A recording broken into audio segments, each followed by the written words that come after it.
তারপরে আল্লাহ বলেন ওয়া আন্না আযাবি হুয়াল আযাবুল আলীম। আমি মাফ করতে চাই, আমি ডাকতেছি, আসো আসো, আমি মাফ করে দেই, আসো আমি তোমার গুনাহ সমূহ মাফ করে দেই।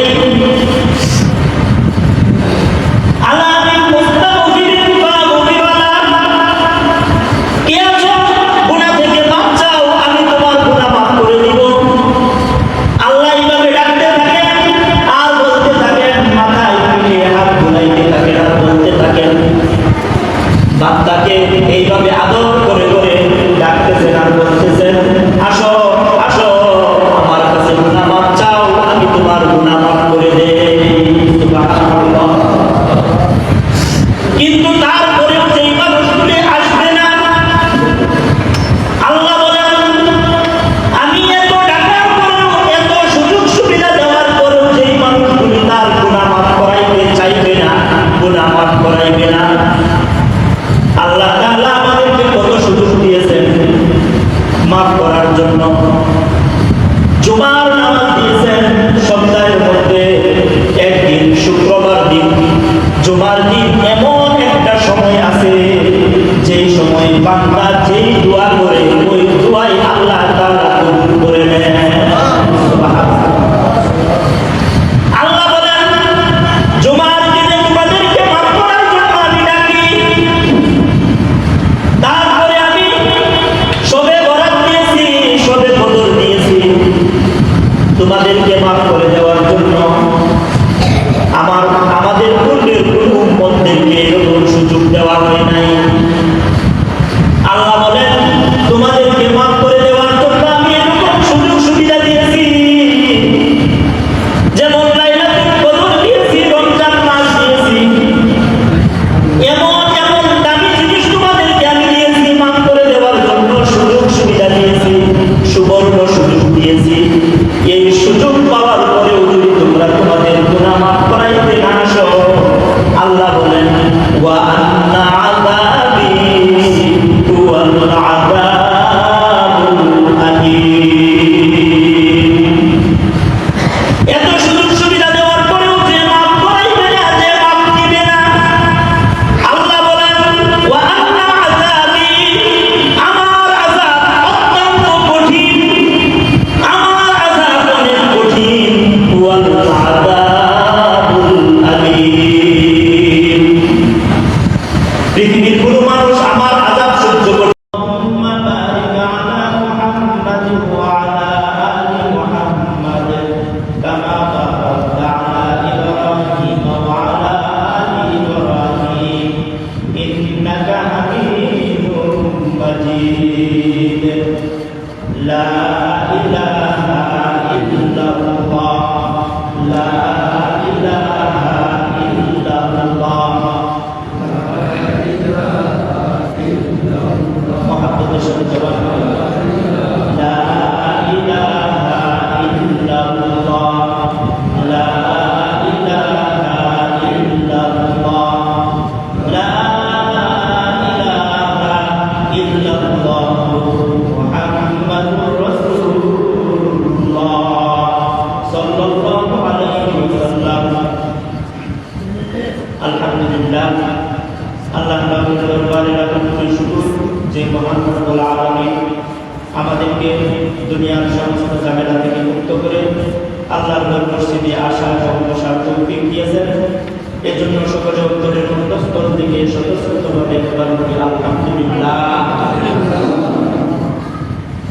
আল্লাহ পাকের দরবারে অসংখ্য অগণিত শুকরিয়া যে মহান মালিক আমাদেরকে দুনিয়ার সমস্ত কাজকাম থেকে আলাদা করে আমরা যে জুমার নামাজ পড়ার উদ্দেশ্যে আল্লাহর মসজিদে আসতে পেরেছি, বসতে পেরেছি, এটা আল্লাহ রাব্বুল আলামিনের পক্ষ থেকে বিরাট বড় মেহেরবানি আর দয়া। আল্লাহ রাব্বুল আলামিন আমাদেরকে রমজান মাসের প্রথম জুমায় আমরা যে আজকে উপস্থিত হইতে পেরেছি, এটা আল্লাহ রাব্বুল আলামিনের পক্ষ থেকে বিরাট বড় মেহেরবানি। রমজান মাস আগমন করেছে, রমজান মাস আসছে, প্রথম জুমা। এইভাবে দেখবেন আস্তে আস্তে এইভাবে শেষ হয়ে যাবে, অতিবাহিত হয়ে শেষ হয়ে যাবে। কিন্তু দেখার বিষয়, রমজান মাস আসছে, এই রমজান মাস পাওয়াতে আমার কি উপকার হলো, আমি কি করতে পারলাম, রমজান মাস পেয়ে আমার কি লাভ হইল, সেটা হচ্ছে দেখার বিষয়। এই জন্য এখন থেকে যদি আমরা বিবেচনা না করি, বিবেক না খাটাই, তাহলে আমাদের সময় এইভাবেই শেষ হয়ে যাবে। এই জন্য আমরা যারা এখনো সচেতন হই নাই, যারা এখনো গাফেল, আমি বলবো যে ভাই, আল্লাহ রাসূল বলতেছেন, ওয়া বাকিয়াল খায়রি আকবিল ওয়া বাকিয়াশ শাররি আকসির। রাসূল বলেন যে হে নেকি অন্বেষণকারীরা, যারা নেকি কামাই করতেছো, তোমরা সামনের দিকে অগ্রসর হও। ওয়া বাকিয়াল খায়রি আকবিল, হে নেকি অন্বেষণকারীরা, তোমরা নেকি অন্বেষণ করার কাজে আরো দ্রুত অগ্রসর হও, আরো সামনের দিকে বাড়ো। ওয়া বাকিয়াশ শাররি আকসির, যারা গুনার কাছে আছো, এখনো গুনাতে লিপ্ত আছো, আল্লাহর রাসূল বলেন তোমরা তাড়াতাড়ি থামো, তোমরা থেমে যাও, গুনার কাছে আর সামনে এগিয়ে যেও না, আর সামনে বাড়ো না। কারণ গুনার কাজ যদি তুমি এখনো করো, তাহলে রমজান মাস তোমার উপরে যেইভাবে আসছে, এইভাবে রমজান মাস শেষ হয়ে যাবে, কিন্তু তোমার গুনাহ করা শেষ হবে না, তুমি গুনার মধ্যেই লিপ্ত থাকবে। আর রাসূল যে বলেছেন, রমজান পাওয়ার পরে যেই ব্যক্তি তার জীবনের গুনাহ মাফ করাইতে পারল না, সে ধ্বংস হয়ে যায়, অবশ্যই তার ধ্বংস অনিবার্য।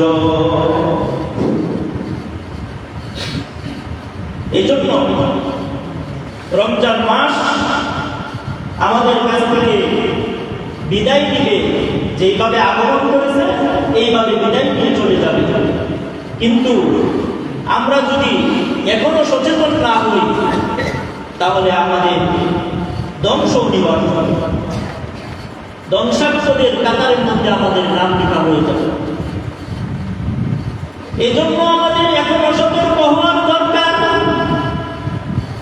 রাসূল বলেন, ইযা কানা আউয়ালু লাইলাতিন মিন শাহরি রমাযান, যখন রমজান মাসের চাঁদ উদিত হয়, যখন রমজান মাসের চাঁদ উঠে যায়, যখন রমজান মাস আগমন করে, প্রথম রজনী যখন শুরু হয়ে যায়, রাত যখন আগে আসে, রাত আসার পরে যখন রমজান মাস শুরু হয়ে গেল, আল্লাহর রাসূল বলেন, আউয়ালু লাইলাতিন মিন শাহরি রমাযান, যখন প্রথম রজনী শুরু হয়ে গেল, রাসূল বলেন, ওয়া কুল্লিবাত আবওয়াবুন নার, তখন এই সমস্ত জাহান্নামের দরজাগুলিকে বন্ধ করে দেওয়া হয়। ওয়া কুল্লিবাত আবওয়াবুন নার ফালাম ইফতাহ মিনহা বাব,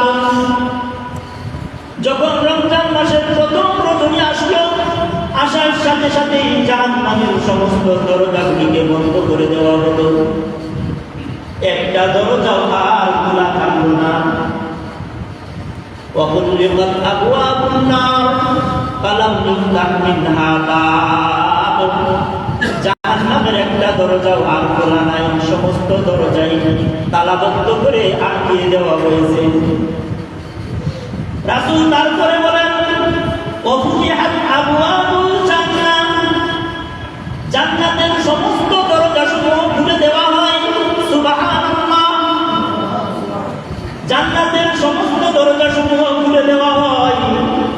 ফালাম ইফতাহ মিনহা বাব, জান্নাতের একটা দরজাও আর বন্ধ থাকে না।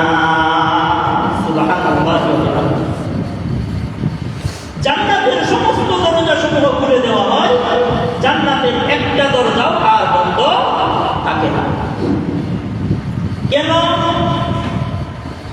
রাসূল বলেন যে মুমিন বান্দারা যেন আল্লাহ তাআলা কুরআনুল কারীমের মধ্যে বলেন নাব্বি ইবাদি আন্নী আনাল গফুরুর রহিম। আল্লাহ প্রথমেই বলেন যে আমি আমার বান্দাদেরকে মাফ করে দিতে চাই, আমার বান্দাদেরকে আমি মাফ করতে চাই। আমি কোনো বান্দাকে আযাব দিতে চাই না, শাস্তি দিতে চাই না। নাব্বি ইবাদি আন্নী আনাল গফুরুর রহিম। আমি বান্দাদেরকে বানিয়েছি তাদেরকে মাফ করে দেওয়ার জন্য, তাদেরকে জান্নাত দেওয়ার জন্য, তাদেরকে জাহান্নামে দেওয়ার জন্য আমি বানাই নাই। আমি জান্নাত দেওয়ার জন্য তাদেরকে আমি বানিয়েছি, তাদেরকে আমি মাফ করে দিতে চাই। তারপরে আল্লাহ বলেন ওয়া আন্না আযাবি হুয়াল আযাবুল আলীম। আমি মাফ করতে চাই, আমি ডাকতেছি, আসো আসো, আমি মাফ করে দেই, আসো আমি তোমার গুনাহসমূহ মাফ করে দেই। আলা মিন মুস্তাগফিরিন ফাগফিরালা। কে আছো গুনাহ থেকে মাফ চাও, আমি তোমার গুনাহ মাফ করে দিব। আল্লাহ এইভাবে ডাকতে থাকেন আর বলতে থাকেন, মাথায় পিঠে হাত ঘুরাইতে থাকেন আর বলতে থাকেন। বান্দাকে এইভাবে আদর করে করে ডাকতেছেন আর বলতেছেন আসো আসো আমার কাছে গুনাহ মাফ চাও, আমি তোমার গুনাহ মাফ করে দেই। সুবহানাল্লাহ। কিন্তু তারপরেও যেই মানুষগুলি আসবে না, আল্লাহ বলেন আমি এত ডাকার পরেও, এত সুযোগ সুবিধা দেওয়ার পরেও যেই মানুষগুলি তার গুনাহ মাফ করাইতে চাইবে না, গুনাহ মাফ করাইবে না। আল্লাহ তাআলা আমাদেরকে কত সুযোগ দিয়েছেন মাফ করার জন্য। জুমার নামাজ দিয়েছেন সপ্তাহের মধ্যে একদিন, শুক্রবার দিন। জুমার দিন এমন একটা সময় আছে যেই সময় বান্দা যেই দোয়া করে ওই দোয়াই আল্লাহ তাআলা কবুল করে নেন। সুবহানাল্লাহ। আল্লাহ বলেন জুমার দিনে তোমাদেরকে মাফ করার জন্য আমি ডাকি, তারপরে আমি শবে বরাত দিয়েছি, শবে কদর দিয়েছি তোমাদেরকে মাফ করে দেওয়ার জন্য। আমাদের পূর্বের কোন উম্মতদেরকে এরকম সুযোগ দেওয়া হয় নাই। আল্লাহ বলেন তোমাদেরকে মাফ করে দেওয়ার জন্য আমি এরকম সুযোগ সুবিধা দিয়েছি, যেমন লাইলাতুল কদর দিয়েছি, রমজান মাস দিয়েছি। এমন এমন দামি জিনিস তোমাদেরকে আমি দিয়েছি মাফ করে দেওয়ার জন্য, সুযোগ সুবিধা দিয়েছি, সুবর্ণ সুযোগ দিয়েছি। এই সুযোগ পাওয়ার পরেও যদি তোমরা তোমাদের গুনাহ মাফ করাইতে না আসো, আল্লাহ বলেন ওয়া আন্না আযাবি হুয়াল আযাবুল আলীম। এত সুযোগ সুবিধা দেওয়ার পরেও যে মাফ করাইবে না, যে মাফ দিবে না, আল্লাহ বলেন ওয়া আন্না আযাবি, আমার আযাব অত্যন্ত কঠিন, আমার আযাব অনেক কঠিন। ওয়াল আযাবুল আলীম। পৃথিবীর কোনো মানুষ আমার আযাব সহ্য করতে পারবে না, এমন কঠিন আযাব দাতা, এমন কঠিন শাস্তি দাতা আমি রব্বুল আলামিন। আল্লাহ বলেন যে আমি প্রথমেই ডাকি আসো মাফ করে দেই, আসো মাফ করে দেই। ওয়া আন্না আযাবি ওয়াল আযাবুল আলীম। প্রথম আল্লাহ বলেন নাব্বি ইবাদি, হে আমার বান্দারা, আন্নী আনাল গফুরুর রহিম। আমি মাফ করনেওয়ালা সত্তা, আমার কাছে আসো, আমি তোমার গুনাহকে মাফ করে দেব। এইভাবে আল্লাহ ডাকেন। যখন এত সুযোগ সুবিধা দেওয়ার পরেও আসে না, তারপরে আল্লাহ রাগান্বিত হয়ে বলেন ওয়া আন্না আযাবি, তোমাকে আমি এত সুযোগ সুবিধা দিলাম, এতবার তোমাকে ডাকলাম, তুমি আসলা না, তুমি আমার কাছ থেকে মাপ নিলা না, জেনে রাখো আমি কিন্তু কঠিন শাস্তিদাতা। ও আল্লাহ আযাবুল আলীম, আমার শাস্তি সহ্য করবে এমন কোন প্রাণী নাই, এমন কঠিন শাস্তিদাতা আমি। যদি তুমি মাপ না নেও তাহলে আমার কঠিন শাস্তি তোমার ভোগ করতে হবে, কঠিন শাস্তি তোমার ভোগ করতে হবে। ওই কঠিন শাস্তি দেওয়ার সময় তুমি যতই কান্নাকাটি করো, ওই সময় আমি আর আমার রহমানুর রহিম নাম ওই সময় আর আমার থাকবে না। আল্লাহ ওই দিন বলবে লিমানিল মুলকুল ইয়াউম, আজকের রাজত্ব কার? আজকে বিচার কে করবে? আজকের বিচারক কে? দুনিয়ার মধ্যে যে তোমরা, আমি এতবার তোমাকে ডাকলাম, তুমি আসলে না। তুমি মনে করছো যে তুমি আমার যে রহমত, আমার যে দয়া দুনিয়ার মধ্যে তোমাকে সমানভাবে দিয়েছিলাম। কি বলেন? যারা অন্যায় অপরাধ করে, পাপাচার করে, পাপ কাজে লিপ্ত থাকে, আল্লাহ তাআলা ওই বান্দাকেও খাওয়ান, ওই বান্দার রিজিক কেড়ে নেন না। যেই মানুষগুলি নেককার, নেক কাজ করে, তাদের রিজিক আল্লাহ তাআলা কেড়ে নেন না। আল্লাহ বলেন আর রহমান আল্লামাল কুরআন খালাকাল ইনসানা আল্লামাহুল বায়ান। আল্লাহ বলেন দুনিয়ার মধ্যে আমি সমস্ত মানুষকে সমানভাবে রিজিক দিব, কারো রিজিক আমি কেড়ে দিব না। নেককার বান্দা যেই নদীর মাছ খাবে, গুনাহগার ওই নদীর মাছ খেতে পারবে। নেককার বান্দা যেই সবজি, যেই তরকারি, যেই বাজার থেকে কিনতে পারবে, গুনাহগার বান্দা ওই বাজার থেকে সবজি তরকারি কিনতে পারবে। আমার কোনো বাধা নাই, দুনিয়ার মধ্যে আমি কাউকে মানা করব না, কাউকে আমি খাইতে নিষেধ করব না, কারো রিজিক আমি বন্ধ করে দিব না। কিন্তু আখিরাতের বেলায় আমি আর রহমান আর থাকবো না, ওই সময় শুধু আর রহিম হয়ে যাব। ওই সময় আর রহমানির রহিম, শুধু রহিম থাকবো, রহমান আর থাকবো না। ওই দিন আল্লাহ বলেন ওই দিন শুধু আমার নেককার বান্দা যারা হবে তাদেরকেই আমি দিব, গুনাহগার বান্দাদেরকে আমি আর কিছুই দিব না। আল্লাহ বলেন যে গুনাহগার বান্দা ওই দিন আর কিছুই পাবে না, ওই দিন আমার নাম আর রহমান থাকবে না। আমি রহমান নামটা ওই দিন আমি গোপন করে রাখবো, এই নামটা প্রকাশ করব না দুনিয়ার মধ্যে। আর রহমান আর রহিম দুটোটাই আমি প্রকাশ করে দিয়েছি। এজন্যই যারা পাপাচার তারাও খাবে, যারা নেককার তারাও খাবে। যারা পাপাচার তারা যে আরাম আয়েশ করবে, যারা নেককার তারাও এরকম আরাম আয়েশ করতে পারবে। আমার কোনো বাধা নাই, কারণ আর রহমান আর রহিম দুটোটাই আমি দুনিয়ার মধ্যে দিয়ে দিচ্ছি সমান। আল্লাহ বলেন ওই পরকালে তখন আর রহমান নামটা আমি প্রকাশ করে রাখবো না, ওই দিন আমার নামটা গোপন করে দিব। ওই দিন শুধু থাকবে রহিম, শুধু নেককার যারা তাদেরকে আমি রহমত দিব, তাদেরকে আমি দিব, অবরুদ্ধ দিব। আর যারা গুনাহ করবে ওই দিন তাদেরকে আমি আর কিছুই দিব না। আল্লাহ কুরআনুল কারীমের সূরাতুল ইয়াসিনের মধ্যে বলেন ওয়ামতাজুল ইয়াউমা আইয়ুহাল মুজরিমুন। আল্লাহ বলেন ওই দিন আমি বলবো, ঘোষণা করে দিব, হে মুজরিমিন, হে পাপাচারেরা, তোমরা আমার নেককার বান্দাদের থেকে আলাদা হয়ে যাও।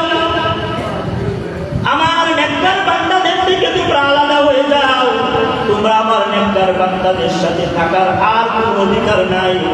দুনিয়ার মধ্যে আমার নেককার বান্দাদেরকে অনেক কষ্ট তোমরা দিয়েছ, এখন আর আমার নেককার বান্দাদের সাথে থাকতে পারবে না। তোমরা এখন আলাদা হয়ে যাও।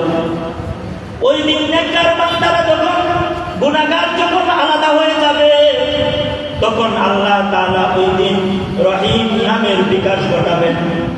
ওই দিন রহিম নামের বিকাশ ঘটিয়ে শুধু নেককার বান্দাদেরকে তিনি রহমত দিবেন, তিনি দয়া দিবেন। নেককার বান্দাদেরকে শেষ পর্যন্ত এমন দয়া দিবেন, এমন ফজল দিবেন যে ওই দিন নেককার বান্দারা খুশি হয়ে যাবে আল্লাহর ফজল এবং আল্লাহর দয়া পেয়ে। ওই বান্দাদেরকে শেষ পর্যন্ত আল্লাহ তাআলা জান্নাতুল ফেরদাউস তাদেরকে দিয়ে তারপরে আল্লাহ তাআলা বলবেন, তোমাদের আর কি বাকি আছে? তোমাদের আর কি বাকি আছে? তোমাদেরকে তো জান্নাতুল ফেরদাউস দিয়ে দিয়েছি। সুবহানাল্লাহি ওয়া বিহামদিহি।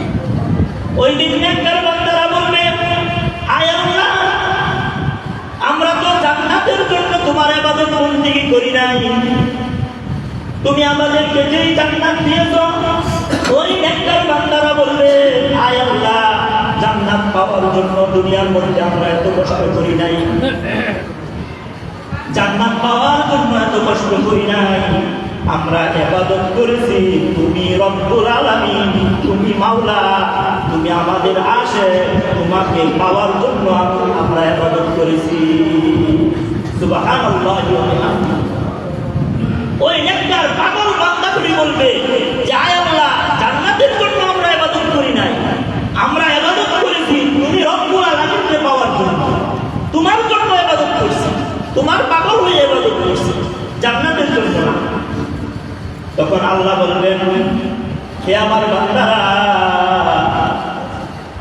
আমাকে পাওয়ার জন্য তোমরা ইবাদত করেছো, জান্নাতের জন্য করো নাই, এটা ঠিক আছে। এখন আমি কি করব? বলে, রব্বুল আলামিন, তুমি আমাদের হয়ে যাও, তাহলেই আমাদের আর কিছু লাগবে না। তুমি আমাদের প্রতি খুশি হও, তুমি খুশি দেখে যদি জান্নাত দাও তারপরেও আমরা খুশি, তুমি যদি খুশি হয়ে আমাদেরকে জান্নাত দাও তারপরেও আমরা খুশি।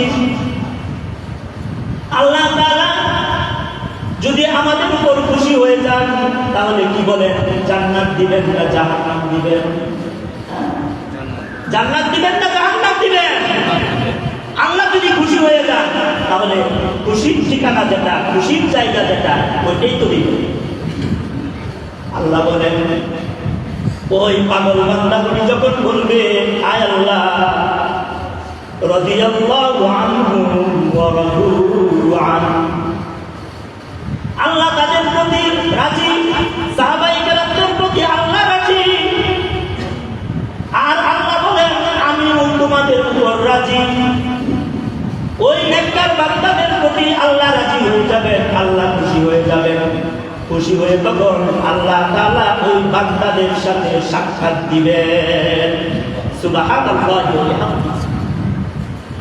বান্দা যখন আল্লাহর সাথে সাক্ষাৎ করবে, দিদার করবে, তখন বান্দা বলবে যে, হ্যাঁ ঠিক আছে আল্লাহ, আমরা যেই জন্য ইবাদত বন্দেগী করছিলাম, আমরা তোমাকে পেয়েছি, আমাদের মনে আর কোনো কিছু পাওয়া চাওয়া আর কিছু না।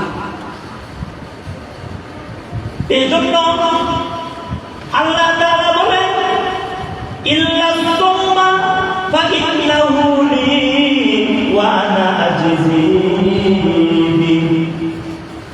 আল্লাহ বলেন, রোজা হচ্ছে আমার জন্য, আর রোজার পুরস্কার আমি রব্বুল আলামিন বান্দাকে নিজেই দিয়ে দিব। যে রোজার পুরস্কারটা আমি বান্দাকে নিজে দিব, অর্থাৎ আমি নিজেই রোজার পুরস্কার স্বরূপ বান্দার হয়ে যাব। সুবহানাল্লাহ। আল্লাহ বান্দার হয়ে যাবে। আর রোজা হচ্ছে সমস্ত ইবাদতের দরজা। যেমন রাসূল বলেন, আনা মাদিনাতুল ইলমি ওয়া আলিম বাবুহা, আমি হইলাম ইলমের শহর, আর আলী হচ্ছে ইলম বাহির হওয়ার দরজা। রাসূল বলেন, রোজা হচ্ছে সমস্ত ইবাদত বন্দেগী প্রবেশ করার দরজা। যদি কোনো মানুষ রোজা রাখে তাহলে তার দ্বারা সমস্ত ইবাদত বন্দেগী করা সহজ হয়ে যাবে। যদি রোজা রাখে তাহলে সে সমস্ত ইবাদত বন্দেগী করতে পারবে, সমস্ত ইবাদত বন্দেগী করা তার জন্য সহজ হয়ে যাবে। রোজা হচ্ছে সমস্ত ইবাদতের দ্বার দরজা। এই জন্য একটা ফরজ রোজা, এই ফরজের জন্য এত কষ্ট, এত কিছু আমরা করতে রাজি কেন? যে একটা ফরজ যদি মানতে পারি তাহলে সমস্ত ইবাদত বন্দেগী করা আমাদের জন্য সহজ হয়ে যাবে। সমস্ত ইবাদত বন্দেগী ঢোকার দরজা হচ্ছে রোজা। এজন্য সে যে রোজা রাখবে না সে কোনো ইবাদত বন্দেগী করতে পারবে না, তার দ্বারা কোনো ইবাদত বন্দেগী হবে না। অর্থাৎ ওই ব্যক্তি আল্লাহ আযাবের মধ্যে গ্রেফতার হবে, সে জাহান্নামী হয়ে যাবে, সে জান্নাতে যেতে পারবে না। কারণ সে যেহেতু রোজা রাখে নাই, তার ভিতরে কোনো ইবাদত বন্দেগী ঢুকে নাই, কোনো নেক কাজ সে করতে পারে না। আর কোনো নেক কাজ যেহেতু সে করতে পারে নাই, ওই ব্যক্তি জান্নাতেও যেতে পারবে না। এজন্য আমাদের রোজাকে রাখতে হবে খুব সঠিকভাবে। তারাবি 20 রাকাত তারাবি আমরা করব। কিছু তারাবি নিয়ে অনেক কথা ছিল, যাই হোক সময় শেষ হয়ে গেছে। আমরা 20 রাকাত তারাবি করব। যারা এসকাল করত এখন বর্তমানে অনেক কমে গেছে। যারা বাড়াবাড়ি করতো, হাইব্রিড কিছু স্কলার তাদের কথা শুনে যারা বাড়াবাড়ি করতো যে তারাবি হচ্ছে 8 রাকাত, এরকম মানুষ এখন সহিহ বুঝ মানুষের এসে যাইতেছে। বেশিরভাগ মানুষ এখন পরিবর্তন হয়ে গেছে। মাঝখানে একটু অনেক মানুষ এরকম হয়ে গেছে যে 8 রাকাত তারাবি এটা নিয়ে বাড়াবাড়ি করতো, কিন্তু এখন বর্তমানে অনেক মানুষ মেনে নিয়েছে যে না, তারাবি 20 রাকাত এটা ঠিক আছে। কারণ একটা হাদিসও নাই যে তারাবি 8 রাকাত। কিয়ামুল লাইলের হাদিস নিয়ে তারা এই তারাবি 8 রাকাত বানিয়ে বাড়াবাড়ি করছে। কিয়ামুল লাইল অর্থাৎ সারা বছর রাসূল কারীম সাল্লাল্লাহু আলাইহি ওয়াসাল্লাম 8 রাকাত নামাজ পড়তেন। ওটা হচ্ছে কি তাহাজ্জুদের নামাজ, কিয়ামুল লাইল। ওই তাহাজ্জুদের নামাজ সারা বছর করতেন। আর তার রমজান মাসে আল্লাহর রাসূল 20 রাকাত তারাবি করেছেন, এটা সহিহ হাদিস আছে। এই জন্য আগে অনেক মানুষ ওই দিকে চলে গেছে, এখন অনেক মানুষ আবার ফিরে আসছে। এখন 2-1 যারা একেবারে মানতে চায় না, মানবে না, এরকম কিছু মানুষ এখনো আছে বিভ্রান্তি। আর নাইলে সকল মানুষই ফিরে আসছে। এই জন্য আমরা 20 রাকাত তারাবি করব। রমজান মাস ইবাদত বেশি করার জন্য তো আমরা এই প্রস্তুত নাকি? ইবাদত কিভাবে বেশি করা যায়, ইবাদত কমাবো এই জন্য কি রমজান মাস? হ্যাঁ, ইবাদত বাড়ানোর জন্য রমজান মাস। তাহলে রাসূল যেটা করছেন ওটা আমরা বাদ দিব কেন? আর সাহাবায়ে কেরাম এবং রাসূল এবং সাহাবায়ে কেরাম যেই কাজ করছেন ওই কাজই হচ্ছে রাসূলের সুন্নাত, ওই কাজই আমাদেরকে করতে বলছেন। আল্লাহর রাসূল বলছেন মা আনা আলাইহি ওয়া আসহাবি, যারা আমি এবং আমার সাহাবায়ে কেরামদেরকে অনুসরণ করবে ওই মানুষগুলি কিয়ামত পর্যন্ত হেদায়েতের রাস্তায় চলবে, ওই মানুষগুলি জান্নাতে যাবে। সুবহানাল্লাহ। যেই মানুষগুলি আমি এবং আমার সাহাবায়ে কেরামদেরকে মেনে চলবে ওই মানুষগুলি কিয়ামত পর্যন্ত জান্নাতে যাবে। আল্লাহ রাসূল বলেছেন যে আমার আগে যত নবী আসছে তাদের উম্মতের মধ্যে 72 ফেরকা ছিল। 72 ফেরকা, 72 দল, বুঝেন নাই? 72টা দলে বিভক্ত হয়েছিল অন্যান্য নবীর উম্মতেরা। আল্লাহ রাসূল বলেন আমার উম্মতেরা একটা বেশি হবে, 73 ফেরকা হবে, 73 ফেরকা হবে। আমরা অনেক সময় বলি না 72টা, বলে এটা খুব খারাপ, এর কথা করেন না, এটা 72। তার মানে এটা জাহান্নাম, এটা খারাপ মানুষ। আল্লাহ রাসূল বলেন 72 দলেই জাহান্নামে যাবে, নাউযুবিল্লাহি মিনাল জান্নাত। একটা দল জান্নাতে যাবে, ওই একটা দল হচ্ছে মা আনা আলাইহি ওয়া আসহাবি, যারা আমি এবং আমার সাহাবায়ে কেরামদের অনুসরণ করে চলবে এই একটা দল জান্নাতে যাবে। ওই একটা দল হচ্ছে যারা এই পর্যন্ত যে সুন্নত মেনে চলে, সুন্নতের উপর চলে, সাহাবায়ে কেরামদেরকে মানে, মাপকাঠি মানে, রাসূলকে মিয়ারে হক মানে, সাহাবায়ে কেরামদেরকে মিয়ারে হক মানে, ওই মানুষগুলি শুধু জান্নাতে যাবে। এই জন্য 20 রাকাত তারাবি সাহাবায়ে কেরামরা নির্দিষ্ট করেছেন। এটা অস্বীকার করার কোনো উপায় নাই, আল্লাহর রাসূলও করেছেন। এই জন্য যেই কাজ রাসূল করেছেন, সাহাবায়ে কেরামরা ঠিক করেছেন, এই কাজকে যদি কেউ অস্বীকার করে, কেউ যদি বাদ দিতে চায়, তাহলে সে অবশ্যই 72 দলের মধ্যে যাবে। আর 72 দলের মধ্যে যদি পড়ে, তাহলে তার জাহান্নাম অনিবার্য। এই জন্য আমরা এই সকল বাড়াবাড়ি এইগুলিতে যাব না। মোবাইলে দেখা, তারপরে ওই টিভিতে দেখা যে অমুক খাই স্কলারে কি বলছে, অমুকে কি বলছে, এইগুলি দেখাই নিজে নিজে সিদ্ধান্ত নিব না। একটা এই গাড়ি ঘোড়ার মধ্যে অনেক সময় দেখবেন এইগুলি কি বলে, ক্যানভাসার যদি ওষুধ বিক্রি করে, সে দেখবেন কত জাতের লেকচার মারে। তার লেকচারের সামনে কোনো মানুষ তার কথা যে কেটে উঠবে, এরকম মানুষ এরকম শক্ত চাপাতা। আমার ওষুধের কোনো মিস নাই। বাংলাদেশের কোনো ডাক্তার যদি আমার ওষুধ মিস দেখাইতে পারে, তাহলে আমি এই করবো সেই করবো, অনেক ধরনের লেকচার সে দেয়। কিন্তু 500 টাকা 2000 টাকা ভিজিট দিয়ে যে আপনি ডাক্তারের কাছে যান, ওই ডাক্তার 5 মিনিট 7 মিনিট আপনাকে দেখবে, কিছু কথা বলবে, লেখার ফাঁকে ফাঁকে সে কি লেকচার মারবে যে না আমার ওষুধের কোনো মিস নাই, বন্দুকের গুলি মিস হইতে পারে, আমার ওষুধ কোনো মিস হবে না, এরকম কিছু বলে না। ওই যে 1 টাকার লেকচারা, সে এরকম লেকচার দেওয়ার বলে যে আমার ওষুধ যদি মিস হয়, বন্দুকের গুলি মিস হইতে পারে, আমার ওষুধের কাজ মিস হবে না, কোরআনের গুলি মিস হইতে পারে, আমার ওষুধ মিস হবে না, এরকম লেকচার দিয়ে যে কিছু জানে না। এই জন্য এই সকল লেকচার যারা দেয়, যারা বলে যে 15 বছরের একটা ছেলে যে 50 বছর বুখারী পড়াইছে, তাকে হারায়া দিতে পারে না, এরকম স্কলাররা যে লেকচার দেয়, এরা ভিতরে আসলে নাই কিছু নাম মুখস্থ করছে, কিছু নাম মুখস্থ করে এরকম লেকচার দেয়। এই নাম মুখস্থ করা ডাক্তার দিয়া আপনি কি আপনার সিভিল সিজার করাবেন? যে না গো, অনেক নাম মুখস্থ করে একবার একদম 20টা 50টা নাম মুখস্থ করে দাও। মোবাইলে দেখে, ইউটিউবে দেখে, এটা ডাক্তার দেখে আপনার ওয়াইফের সিজার আপনি করাবেন? কখনো করাবেন না। আপনার চিকিৎসা আপনি নেবেন না। আপনি বলবেন না আমি মাদ্রাজ যাব, সিঙ্গাপুর যাব, বড় ডাক্তার, ওইখানে ডাক্তারের সাথে সরাসরি আমি দেখা করব, আমাকে চেক আপ করবে, তারপরে আমার চিকিৎসা আমি নেব।